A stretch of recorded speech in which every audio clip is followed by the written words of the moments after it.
Hi everybody, it's Kim. Welcome back to my channel, Bookmarks and Breadsticks. I hope you are all well. It is the end of November. Can you believe we are almost at the end of this year? 2020 needs to leave. But as we wrap up the end of Nonfiction November, I thought it was only appropriate to do the Nonfiction on Booktube tag. Olive at a Book. Olive is the original creator of this tag, and I will link her channel in the description below. Before we get started, please consider hitting that like and subscribe buttons below. I would love for you to be part of my little bookish community as I focus on everything foodie and delicious.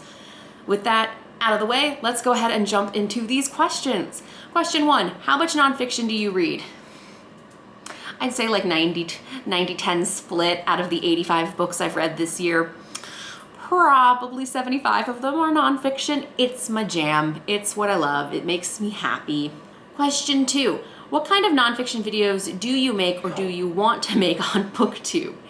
I love my book duo series where I compare two nonfiction food writing books of similar topics. Maybe it's about the front of the house, or it's two LGBTQ+ chefs in the culinary world. I really enjoy the compare and contrast, and I think giving two options does make it a little bit more approachable for someone who's new to food writing.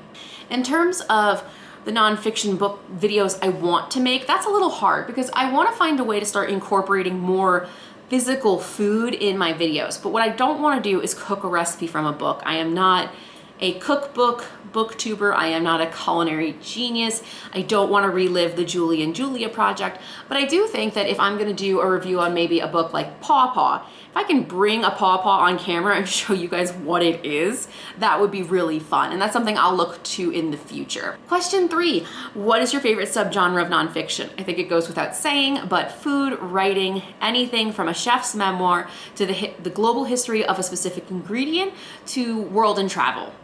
Question 5, what do you think keeps people from wanting to read more nonfiction? I think inherently as young people, we are introduced to nonfiction by writing research papers.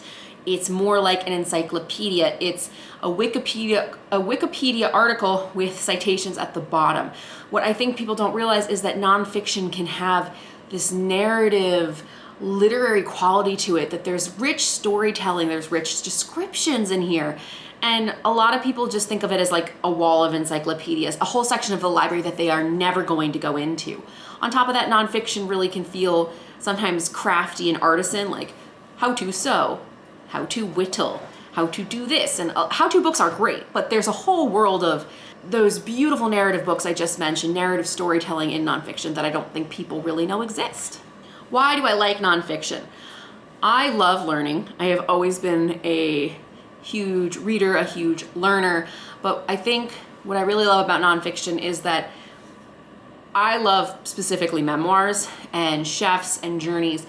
So in the memoir space, I love that these people are real. Nobody made this up. These struggles are universal, they're understood.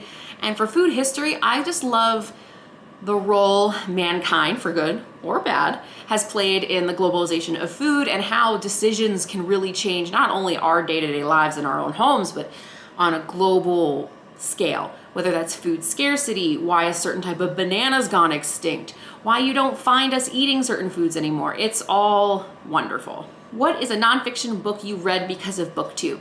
That would definitely be How to Be an Anti-Racist. I don't think it doesn't really need a lot of explanation, but I know with the murder of George Floyd, I was really looking to educate myself, and there were so many books I wasn't quite sure where to start, but I saw a lot of people on Booktube talking about how to be an anti-racist, and that was all I needed to have that endorsement. What's the best nonfiction book you've read lately? David Chang's memoir, Eat a Peach, hands down. Such a complex human being who has gone through so much and really learned and improved on himself, which I think is very commendable in a world of a lot of toxic masculinity and patriarchy we are trying to work past as a country. What are some of your nonfiction reading goals? Well, it's November 28th, so I don't have any more goals left for the end of this year. I was going to try and hit 100 books. I've read 86. I'm not going to force myself to read 15 books in 4 weeks. It's not fun. Reading is meant to be fun. My nonfiction goals for next year are to continue to read, have a more diversified reading. Not only read about chefs who frankly are not white, but also about global food, not just food that's indigenous to America or some of the top level things. Like I've read a couple books about pizza, I've read a couple books about the hamburger. Well, now I want to push myself to read and learn more about the rest of the world. Question 10, what's your advice for incorporating more nonfiction into your reading diet?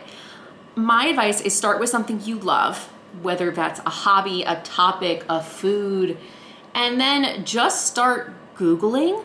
Or, I mean, some people really like Goodreads. I am not a fan of finding book recommendations from Goodreads, but another wealth of information is your local bookstore. Your local bookstore, these people live and work in those stacks and those shelves. They will be able to come up with recommendations on a very personal level based on your reading choices, much better than an algorithm like Amazon could.